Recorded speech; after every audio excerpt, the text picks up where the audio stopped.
নমস্কার, দেখছেন কলকাতা টিভি, সঙ্গে রয়েছে অনন্যা। শুরু করছি সংবাদ সারাদিন। রবিবার 9 নভেম্বর বিদ্যাসাগর সেতু সম্পূর্ণ বন্ধ। ট্রাফিক অ্যাডভাইজারির রবিবার সকাল 5টা থেকে রাত 9টা পর্যন্ত বন্ধ সেতু। বন্ধের সরকারি নোটিশ। হাওড়া ব্রিজ নবান্ন ইতিমধ্যেই মাওয়া রুট এজিসি ফ্লাইওভার সংযোগ আজ থেকে রুট প্ল্যান।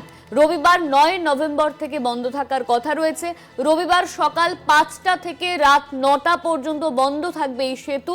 এই নিয়ে আমরা কথা বলবো। আমাদের সঙ্গে সরাসরি রয়েছেন আমাদের প্রতিনিধি অরিত্র ঘোষ। অরিত্র, রবিবার 9 নভেম্বর বিদ্যাসাগর সেতু সম্পূর্ণভাবে বন্ধ থাকবে এমনই জানা যাচ্ছে। ঠিক কি কারণে এই বন্ধ, কি জানতে পারছো? দেখো, বিগত কয়েক মাস ধরে বিদ্যাসাগর সেতু তথা সেকেন্ড হুগলি ব্রিজের মেইনটেনেন্সের কাজ চলছে, রক্ষণাবেক্ষণের কাজ চলছে। সেই কারণে প্রত্যেক মাসেই রবিবারের দিনটি এই সেতু কখনো আংশিকভাবে কখনো সম্পূর্ণভাবে বন্ধ রাখার সিদ্ধান্ত নিচ্ছে কলকাতা পুলিশ এবং হাওড়া পুলিশ কমিশনারেট। দেখো, ইতিমধ্যেই গত শুক্রবার যে নির্দেশিকা জারি হয়েছে যে আগামী রবিবার অর্থাৎ আগামী কাল সম্পূর্ণরূপে বন্ধ থাকছে এই দ্বিতীয় হুগলি সেতু বা বিদ্যাসাগর সেতু। ভোর 5টা থেকে রাত্রি 9টা পর্যন্ত এই সেতু বন্ধ থাকবে এবং তার মধ্যেই সেতুর যে মেইনটেনেন্সের কাজ, বেয়ারিং এর কাজ, সেই কাজগুলি সম্পন্ন হবে। ঠিক কি নির্দেশিকা দেওয়া হয়েছে, কি বলা হচ্ছে? দেখো, যেটা নির্দেশিকা সূত্রে জানা যাচ্ছে যে রবিবার ভোর 4টে থেকে গাড়ি চলাচল বন্ধ করে দেওয়া হবে। রাত্রি 9টা পর্যন্ত সম্পূর্ণভাবে বন্ধ থাকবে গাড়ি চলাচল।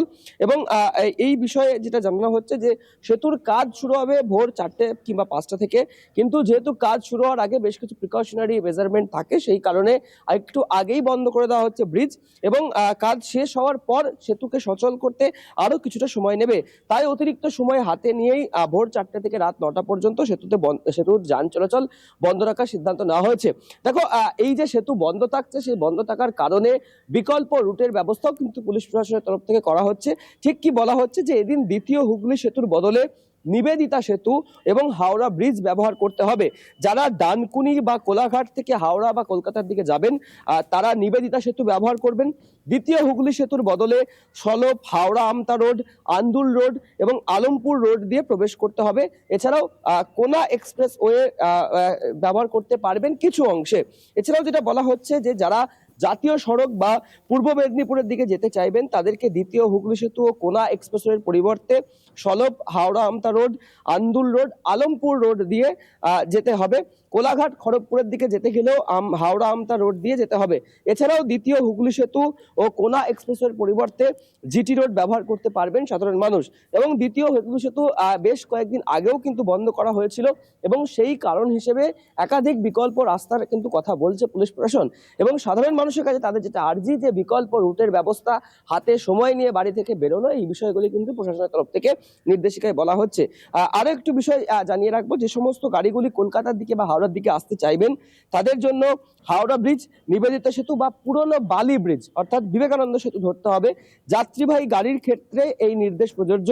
পণ্যবাহী গাড়ি ওই সমস্ত পথ ধরে আসতে পারবে না। কোলাঘাট থেকে যেসব গাড়ি কলকাতায় আসবে সেগুলি ধুলাগড় টোল প্লাজা হয়ে নিবেদিতা সেতু কিংবা বিবেকানন্দ সেতু তাদেরকে ধরতে হবে। ডানকুনি থেকে যে সমস্ত গাড়িগুলি কলকাতা আসবেন সেগুলি মাইতিপাড়া হয়ে নিবেদিতা সেতু ধরতে পারবেন। এবং হাওড়া থেকে যদি কেউ কলকাতায় আসতে চান তাহলে দ্বিতীয় হুগলি ব্রিজের পরিবর্তে রবিবার সম্পূর্ণভাবে হাওড়া ব্রিজের উপরেই নির্ভরশীল থাকতে হবে। এবং এছাড়াও যে ট্রাফিক অ্যাডভাইজারি হাওড়া পুলিশ কমিশনারের তরফ থেকে বলা হচ্ছে যে মন্দিরতলা, বেতাইতলা ক্রসিং, সরসীবালা স্কুল থেকে গাড়ি ডাইভারশন করা হতে পারে। সব মিলিয়ে আগামীকাল অর্থাৎ রবিবার ভোর 5টা বা তারও কিছু সময় আগে থেকে রাত্রি 9টা বা তারও কিছু সময় পর পর্যন্ত এই যে দ্বিতীয় হুগলি সেতু, সেই সেতু সম্পূর্ণরূপে বন্ধ থাকবে। যারা কলকাতার দিকে আসতে চাইবেন বা কলকাতা থেকে হাওড়ার দিকে বা মেদিনীপুর খড়গপুরের দিকে যেতে চাইবেন তাদের জন্য কিন্তু বিকল্প রুটের নির্দেশিকা দেওয়া হয়েছে প্রশাসনের তরফ থেকে। ধন্যবাদ তোমায় অরিত্র। আমাদের সঙ্গে সরাসরি ছিলেন আমাদের প্রতিনিধি অরিত্র ঘোষ।